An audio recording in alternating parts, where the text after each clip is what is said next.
안녕하세요. 저는 올해 40대 후반의 여자입니다. 지금은 남편과 맞벌이 부부로 행복하게 살고 있어요. 얼마 전까지만 해도 저희 집안에 놀라운 일이 생겼는데요. 오늘은 그 이야기를 한번 해볼까 합니다. 제 일은 아니고 동서 일인데요. 다들 들으시면 세상에 어떻게 이런 일이 일어나나 싶으실 겁니다. 이야기를 하려면 결혼하기 전으로 돌아가야 해요.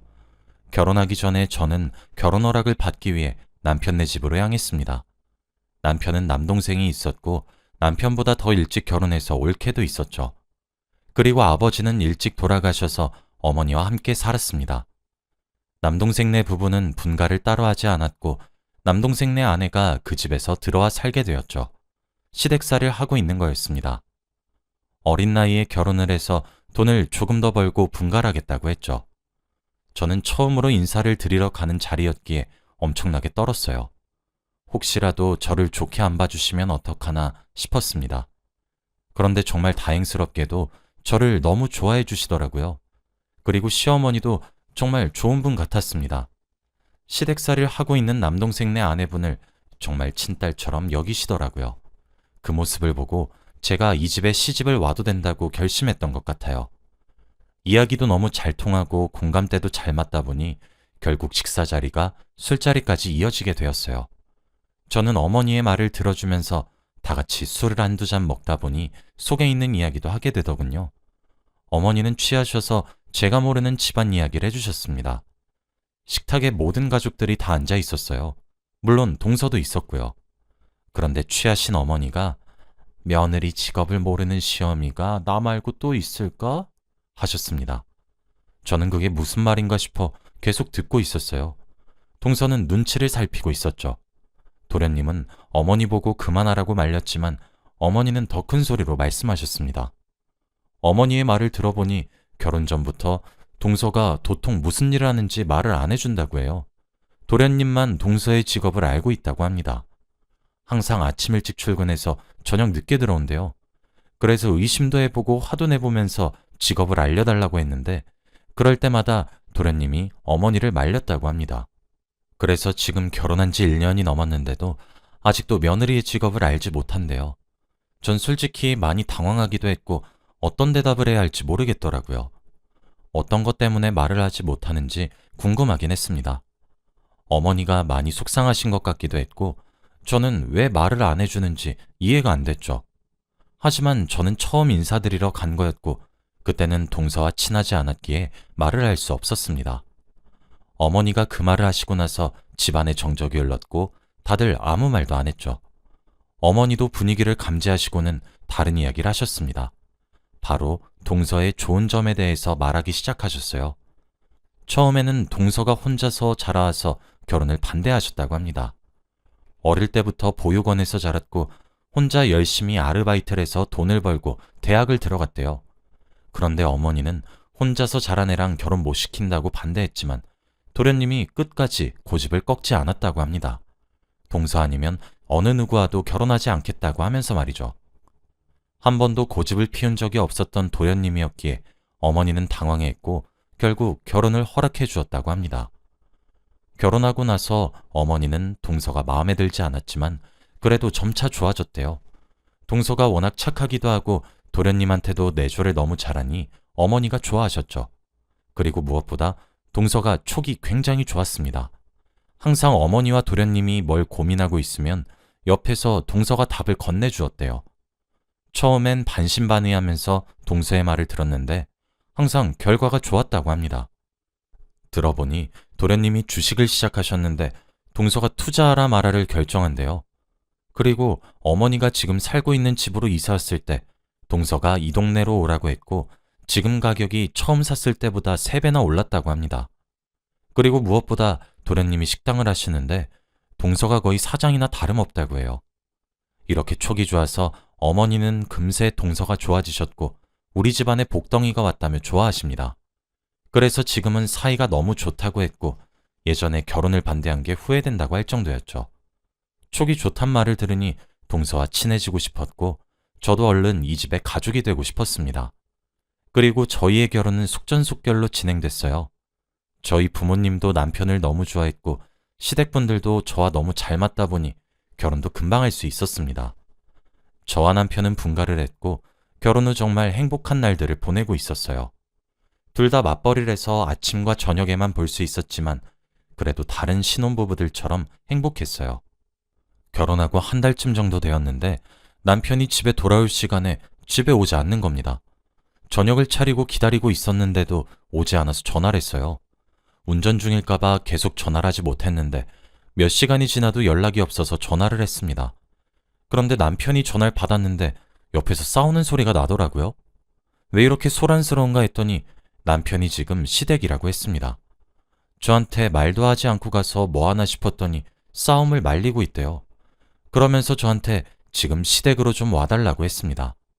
시댁과 저희 집이 별로 안 멀어서 금방 도착할 수 있었죠.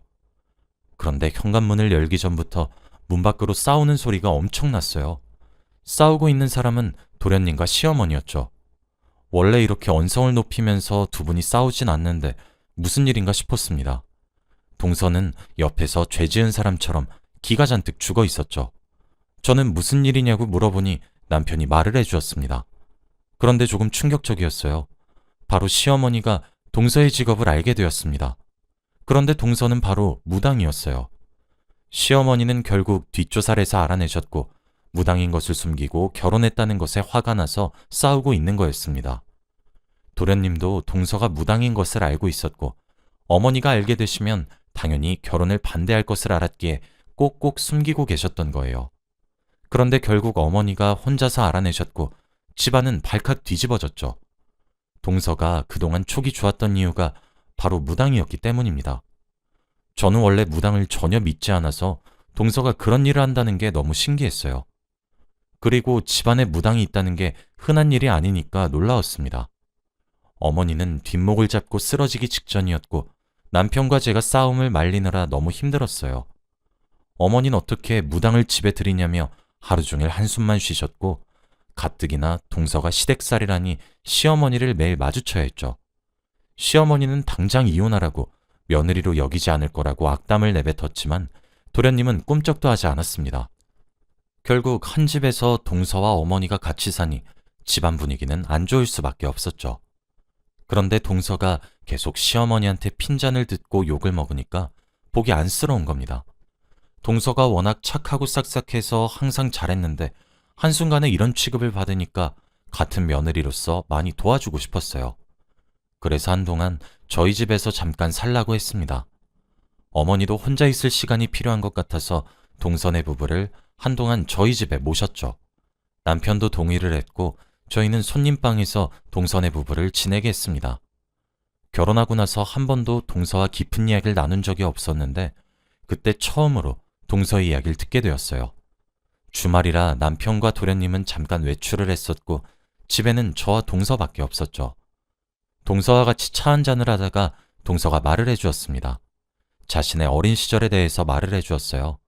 그런데 그 말을 듣는데 저도 모르게 눈물이 뚝뚝 흐르고 말았습니다. 동서는 어린 시절에 부모님께서 보육원에 동서를 버렸대요. 중학생이었던 동서가 또래와 다르게 말도 없고 어두침침할 뿐만 아니라 귀신까지 보니까 부모님은 도저히 키울 자신이 없어졌대요. 허공에다가 말을 하고 밤마다 악몽을 꾸니 말이죠. 결국 동서를 보육원에 버렸고 그때부터 혼자 악착같이 살았다고 합니다. 귀신이 보여도 절대 안 보이는 척을 하고 평범하게 살기 위해서 정말 노력했대요. 그런데 이런 노력에도 불구하고 뜻대로 되지 않았다고 합니다. 겨우 대학교 졸업까지 무사임하고 신내림을 받았대요. 그래서 지금 무당이 되었다고 합니다. 평생 연애도 못하고 결혼도 못할 줄 알았던 동서한테 운명적으로 도련님이 나타났고 결혼까지 한 것이죠. 도련님이 너무 잘해줘서 이혼은 못하겠다고 하더라고요. 언젠간 밝혀질 거라고 생각했는데 어머니가 너무 싫어하시니 어떻게 해야 할지 모르겠다고 합니다. 동서의 이야기를 듣는데 저도 모르게 눈물이 나더군요. 혼자 훌쩍거리면서 이야기를 듣는데 그때 누군가 저희 집 비밀번호를 치고 들어왔습니다. 남편이나 도련님인가 싶어 마중을 나갔는데 바로 시어머니였어요. 비밀번호를 치고 들어오셔서는 대뜸 동서 머리채를 잡고 뜯었습니다. 네가 감히 어디라고 여길 와? 넌 우리 집에서 없어져야 하는 존재야.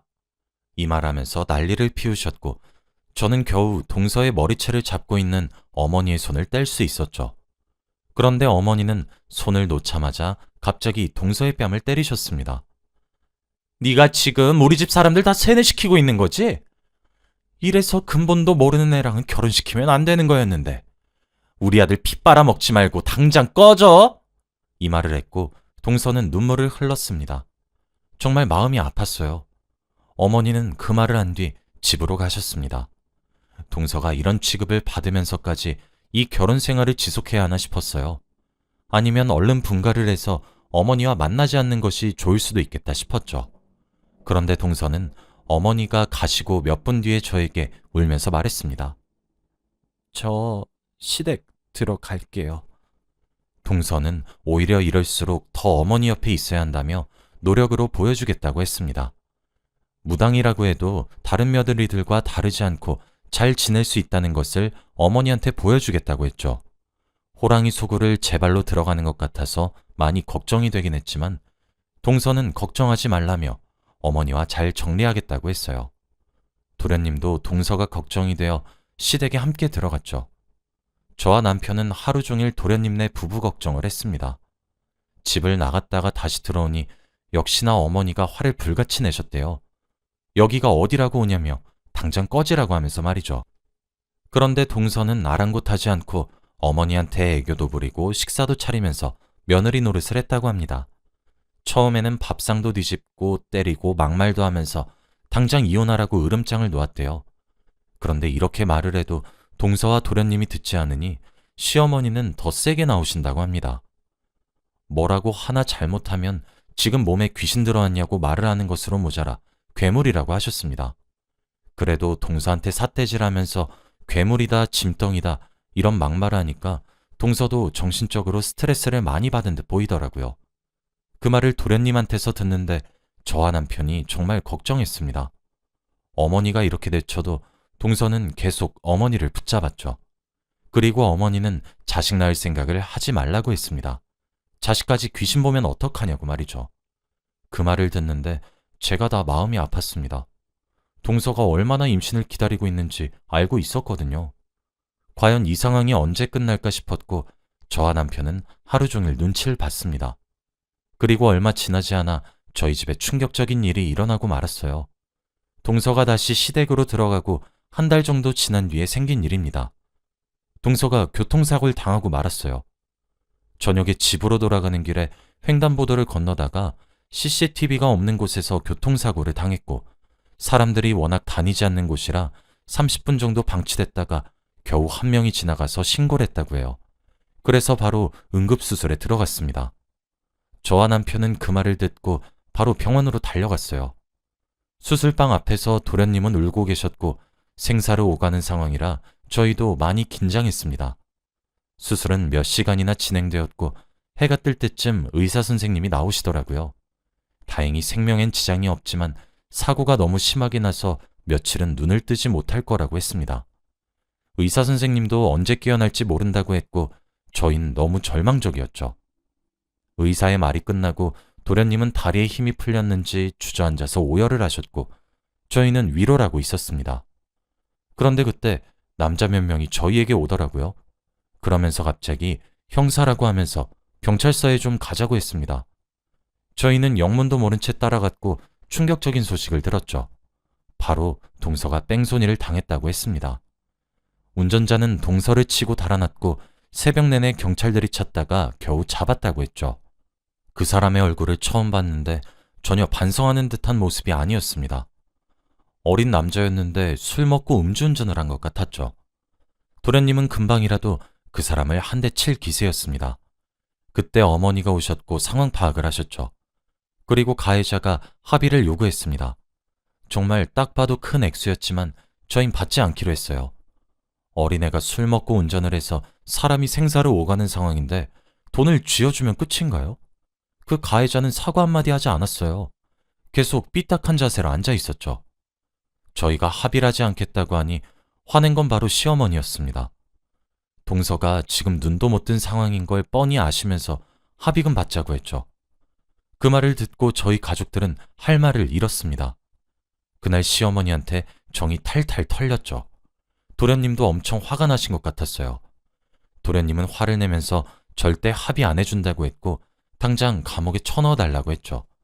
그 말을 듣고 어머니는 너 미쳤어? 돈 받아.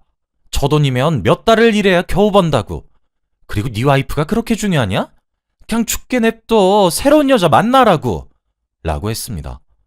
경찰들도 어머니가 큰 소리로 외쳐서 다 들어버렸고 순간 정적이 흘렀죠. 어떻게 이런 사람이 있나 싶은 눈빛으로 어머니를 쳐다봤습니다. 그런데 그때 누군가 뚜벅뚜벅 걸어오셨어요. 그리고 시어머니 어깨를 툭툭 쳤고 시어머니가 뒤를 돌아보자마자 뺨을 내리쳤습니다. 어머니는 모르는 사람에게 갑자기 뺨을 맞으니 정신을 차리지 못했고 화를 내는 순간 반대쪽 뺨도 맞으셨어요. 너무 당황스러웠고 다들 그 사람을 말리기에 바빴죠. 저희도 처음 보는 사람이었고 왜 이러나 싶었습니다. 그런데 경찰이 하는 말은 충격적이었어요. 이분이 피해자분 어머니입니다. 저희 가족은 입이 떡 벌어졌어요. 보육원에 버려진 줄 알았던 동서 어머니가 찾아오신다뇨? 동서의 어머니는 밖에서 시어머니가 하신 말씀을 듣고 화가 나셔서 뺨을 내리친 거였습니다. 저흰 이 상황이 도저히 이해가 되지 않았죠. 경찰의 말을 들어보니까 동서가 실종신고되어 있었대요. 그래서 연락을 드렸고 오신 거라고 합니다. 들어보니 더 충격적인 내용이 숨겨져 있었어요. 바로 동서를 보육원에 보내신 분들이 친부모님이 아니었습니다. 동서의 어머니의 말을 들어보니 아이를 낳고 얼마 지나지 않아 남편이 죽었고 혼자서 돈을 벌다 보니까 아이를 키울 시간이 없었대요. 그래서 옆집에 살고 있는 노부부한테 아이를 많이 부탁했다고 합니다. 그런데 그 부부가 오랜 세월 동안 아이가 없어서 동서를 많이 예뻐했대요. 엄청 어린 핏덩이였는데 결국 동서를 데리고 도망갔다고 합니다. 하루아침에 딸을 잃은 동서의 어머니는 사방팔방으로 찾아다녔지만 찾을 수 없었다고 해요. 경찰들도 무시하기 바빴고 결국 이렇게 30년이 넘는 시간 동안 그리워하고 있었다고 합니다. 그렇게 몇 년 전 그 부부가 죽었단 말을 들었고 그 뒤로 계속 동서를 찾았는데 이런 취급을 받고 살 줄은 꿈에도 몰랐대요. 그러면서 시어머니를 한 대 더 치실 기세였는데 경찰이 겨우 말렸습니다. 경찰서에서는 다들 동서의 이야기로 난리가 났고 무슨 영화 같다고 말해주었어요. 저희가 봐도 세상에 어떻게 이런 일이 일어났나 싶었습니다. 얼른 동서가 일어나서 친부모님을 뵀으면 좋겠다 싶었죠. 도련님도 그날 처음으로 장모님과 인사를 나눴고 저와 남편은 그 모습을 보는데 눈물이 나더군요. 시어머니는 사람들의 손가락질을 받았고 얼굴이 빨개져서는 경찰서를 뛰쳐나갔습니다. 저희는 다 같이 동서의 병실로 갔죠. 그리고 그분은 30년 만에 딸을 처음 보셨습니다. 정말 열과 성을 다해서 간호를 하시더라고요. 지금까지 딸에게 못했던 거 다 해주고 싶다며 한시도 떨어지지 않고 동서와 붙어 있었습니다. 그리고 이런 진심이 동서한테 닿였던 건지 동서는 일주일 만에 깼어요.